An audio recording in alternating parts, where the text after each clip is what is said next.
Sanju Verma, to you first. Prima facie, according to the former Chief Election Commissioner, if that statement is seen in itself, it is potentially a statement that deserves a show cause notice. You talk about a previous Prime Minister saying first right of resources will be to Muslims, then claim that will you want to give your resources to a community that procreates more, refer to Ghuspetiyas. Is this not a direct appeal on the grounds of religion, ma'am? It is potentially divisive, hugely divisive. Rajdeep, now let me answer.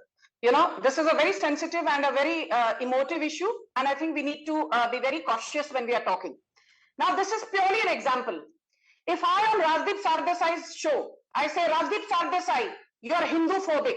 Rajdeep Sardesai, you are anti-Sanatan Dharma. Rajdeep Sardesai, you are anti-Hindus. Rajdeep Sardesai, you are a propagandist. Rajdeep Sardesai, you hate the BJP. You peddle fake news. Is Sanju Verma going to be accused of, crossing the line? Perhaps, yes, because she has no business making accusations at Rajdeep Sardesai without corroborative proof. But if Sanju Verma asks Rajdeep Sardesai, Rajdeep, is it true that, when it comes to the BJP, you ask more strident questions, but when it comes to the Congress party, you go soft on them? Is that hate speech by Sanju Verma? No, she's simply showing Rajdeep Sardesai the mirror. But what is the mirror here? No, 1 minute. Sanju Verma, on this sensitive subject, let's get really, Rajdeep Sardesai is not involved. Please be very clear. You want me to read out that statement again? No, you want me to read out the statement again, specifically what the Prime Minister said? No, I know the statement. So let on the specifics, please tell me why is it not hate speech? Give me one good reason why it's not hate speech. Arey bhai sahab, I'm telling you why is it not hate speech, Rajdeep? Come on. Please. I think you are a person who, respects freedom of speech. Absolutely. So मुझे तो बोलने दीजिए आपके show पर. Please. मेरी FOI को तो बंद मत करिए भाई साहब. Now let me tell you. What is the textbook definition? And I will be very succinct and very precise. The textbook definition of hate speech is when a statement is induced to either cause hate between two communities, or it is based on conjecture, or you're specifically naming a particular religion, a particular caste, or a particular ethnicity. This is the Oxford textbook definition of what is hate speech. क्या नरेंद्र मोदी जी ने मुसलमानों का नाम लिया, Sikhs का नाम लिया, जैन्स का नाम लिया, बुद्धिस्ट का नाम लिया? I will tell you one thing, Rajdeep Sardesai. When Rajiv Gandhi said after the 1984 anti-Sikh genocide, अरे क्या हुआ जब एक बड़ा पेड़ गिरता है धरती पर तो धरती थोड़ी हिल जाती है? Was that hate speech? Yes. When Hamid Ansari, after serving as the vice president from 2007 to 2017, shares a platform sponsored by the PFI और 10 साल VP रहने के बाद, vice president रहने के बाद कहते हैं Muslims are treated as second-class citizens in India. That is hate speech. When Udayanidhi Stalin says Sanatan Dharma is equal to dengue, malaria, rabies and COVID, and Priyanka Kharge, the son of Congress President Mallikarjun Kharge, says Udayanidhi Stalin ने सही कहा, कुछ गलत कहा ही नहीं. That is hate speech. When Rahul Gandhi says हम शक्ति के खिलाफ हैं, हिंदू धर्म में शक्ति का पूजन होता है, that is hate speech. No, when Senthil Balaji, 1 minute. I am not. Okay, Sanju Verma, I am not in the mood today for a harangue, ma'am. That is hate speech. Okay, you have told me what is hate speech without. Let me be very clear, and we will exactly once again refer to the specifics of this speech.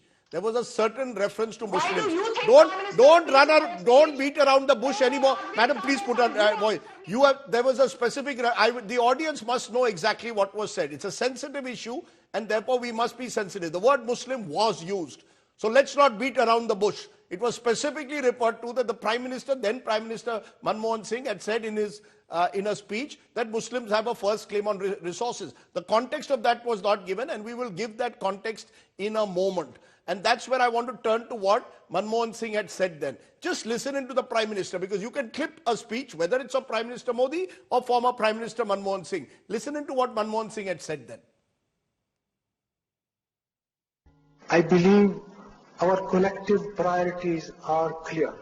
Agriculture, irrigation and water resources, health, education, critical investment in rural infrastructure, and the essential public investment needs of general infrastructure along with programs for the uplift of scheduled castes, scheduled tribes, other backward classes, minorities and women and children.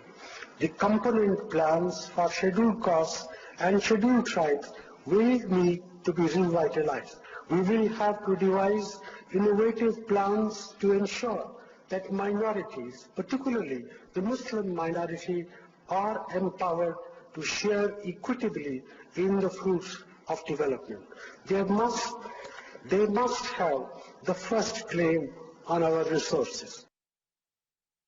Ashutosh, you heard the Prime Minister's speech. This is the speech which Prime Minister Modi referred to, saying this is an example of the Congress saying particularly Muslims will have the first claim to resources, and thereby he was only referring to what the Congress had said earlier. This is the argument the BJP is making, that the Prime Minister was stating a fact according to them.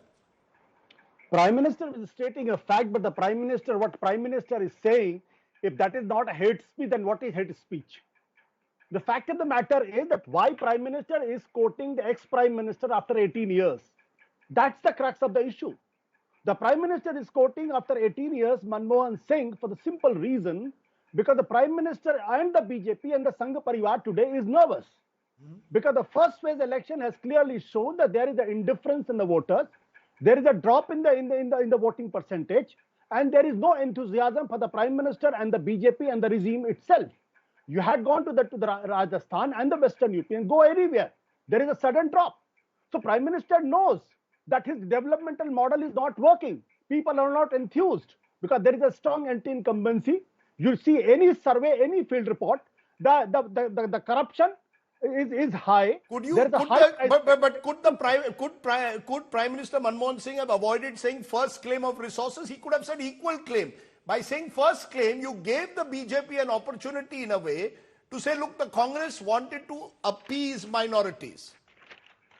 Prime Minister Manmohan Singh should have avoided. There's no doubt about it. But the very next day, the Prime Minister office then the Prime Minister office has given a clarification, and after that clarification, the matter should end. The issue is why after 18 years BJP has suddenly got an issue. So that's what I'm saying. Today the BJP is nervous. BJP, which has been claiming that the BJP will get 370 seats, is it not a fact that the BJP is today not confident that they are going to get 270 or 280 seats? And that's where the problem lies, because whenever BJP is in crisis, they always go back to the Hindu-Muslim binary. And I will be more than happy to quote M.S. Golwalkar in his book, where he says the minorities, especially Muslims, have to live at the whims and the wishes of the Hindus. And if they want to live here, they should live here without any civil rights.